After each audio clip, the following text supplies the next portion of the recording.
Assalamualaikum warahmatullahi wabarakatuh. Perkenalkan, saya Kansa Atollah Purhita, peserta Latsar CPNS Kabupaten Sanggau tahun 2025 dari kelompok 2, tahap 8, angkatan 9. Baik, jadi pada kesempatan kali ini saya akan menjelaskan mengenai learning journal saya, yaitu proses belajar saya pada agenda 2, yaitu mengenai nilai-nilai dasar ASN berakhlak yang dibimbing oleh Ibu Juliana Emma Udina SPD MPD. Baik, akan saya jelaskan melalui video ini. Semoga bermanfaat. Jadi pada learning journal ini kita mulai dari sebelum agenda 2 ini berlangsung. Jadi saya tuh lebih dahulu ngecek di LMS dan ternyata ada tugas yang perlu dipersiapkan sebelum agenda 2 ini berlangsung, yaitu mengidentifikasi satu contoh penerapan dan pelanggaran nilai-nilai berakhlak yang ada di instansi dengan menggunakan metode 5W1H, menjelaskan dampak dan tantangannya dengan didukung oleh bukti video. Selain itu juga ada materi dan video yang udah dibagikan sebelumnya untuk menguatkan pemahaman kami mengenai nilai-nilai berakhlak. Sebelum agenda ini, saya hanya mempelajari nilai-nilai berakhlak dari modul pembelajaran MOOC yang sudah diberikan. Namun, dengan tugas yang diberikan Ibu Emma ini, saya dan rekan-rekan kelompok jadi perlu memahami konsep penerapannya lebih dalam lagi, sehingga kami pelajari betul materi yang sudah dibagikan oleh Ibu Emma dan pada MOOC yang sebelumnya. Kemudian kami pahami nilai-nilai berakhlaknya dan jadi lebih mudah untuk mencari isu yang bisa dijadikan sebagai contoh dalam penerapan dan pelanggaran nilai berakhlak. Walau butuh waktu yang cukup dalam ya untuk melakukan risetnya. Kemudian kami juga berdiskusi untuk menganalisis dampak dan tantangannya, serta jadinya secara tidak langsung ini menegaskan kembali ke diri saya pribadi tentang seberapa pentingnya bagi seorang ASN untuk menerapkan nilai berakhlak. Karena lebih banyak dampak buruk yang akan didapat jika kita melanggar nilai-nilai tersebut. Walaupun pelanggaran ini cukup permasalahan klasik bagi teman-teman di kalangan senior, tapi bukan berarti itu sesuatu yang harus dinormalisasikan, dan seharusnya kita harus ubah itu menjadi sesuatu yang lebih baik lagi.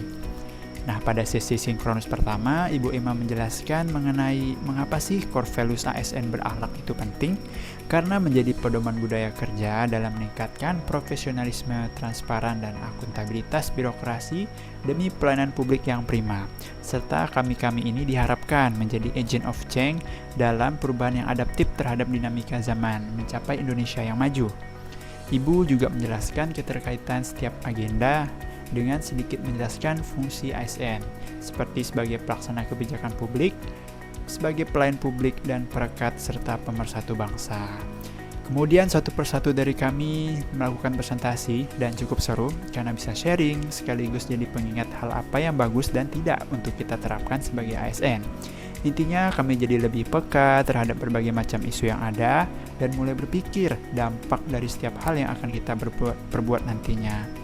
Sebelum sesi sinkronus kedua, kami juga mendapatkan tugas, yaitu untuk mengidentifikasi isu-isu di tempat kerja, kemudian menapis isu prioritas dengan metode APKL, lalu mencari penyebab isu prioritas dengan diagram fishbone, menapis penyebab isu prioritas dengan tabel USG, menetapkan gagasan kreatif dalam menyelesaikan isu tersebut, lalu menyusun kegiatan-kegiatan dalam melaksanakan gagasan kreatif beserta tahapan kegiatannya, dan terakhir memberikan contoh penerapan nilai berakhlak dari tahapan kegiatan tersebut.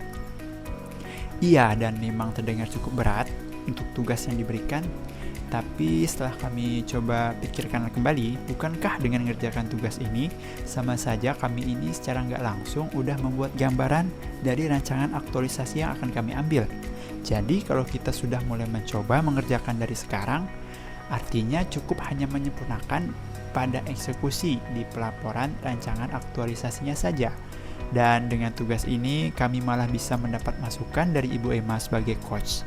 Sehingga yang awalnya rasanya agak terbebani, kami justru malah menjadi tertantang dan menjadi lebih bersemangat untuk mencoba eksplor lebih dalam lagi mengenai rancangan aktualisasi kami ke depannya. Sehingga tugas sebelumnya yang kami sudah dilatih terhadap kepekaan dalam melihat isu sekitar, kali ini jadi lebih mudah mengidentifikasi isu yang ada. Kami hanya melanjutkan dan tentang isu-isu yang relevan dan menentukan proses yang prioritas dan gagasan kreatif penyelesaiannya. serta kami coba implementasikan nilai berakhlak dalam proses tahapan kegiatannya. Pada sesi sinkronus kedua, Ibu Emma mengawali pembelajaran dengan memberikan penekanan pada kegiatan dan tahapan kegiatan yang dimaksudkan pada tugas identifikasi isu yang sebelumnya. Nah, sekaligus menguatkan lagi nih pemahaman kami mengenai rancangan aktualisasi yang tepat sesuai dengan tahapan dan prosesnya. Ibu Emma pada setiap kelompok yang udah selesai presentasi benar-benar memberikan penjelasan dan contoh yang langsung. Bagaimana sih mulai dari pemilihan isunya, penyebabnya, penggunaan bahasa yang tepat pada gagasan-gagasan kreatif, serta benar-benar merincikan lebih lanjut mulai dari proses penentuan kegiatan hingga tahapan kegiatan dan tentunya untuk selalu dikaitkan pada nilai-nilai berakhlak. Saya senang karena saya bisa dapat masukan langsung dari Ibu Emma dan jadi terbuka nih pandangannya mengenai penyusunan bahasa dalam rancangan aktualisasi saya ke depannya. Jadinya lebih optimal. Selanjutnya, kami juga mendapatkan tugas studi kasus dari peristiwa pelayanan publik dan kami mencoba memposisikan diri sebagai ASN yang pada kasus tersebut. Kami coba terapkan secara nyata mengenai nilai berakhlak, sehingga pemahaman konsep nilai berakhlak gak hanya berdasarkan teori aja, tapi juga langsung bisa kami pahami nantinya di lapangan.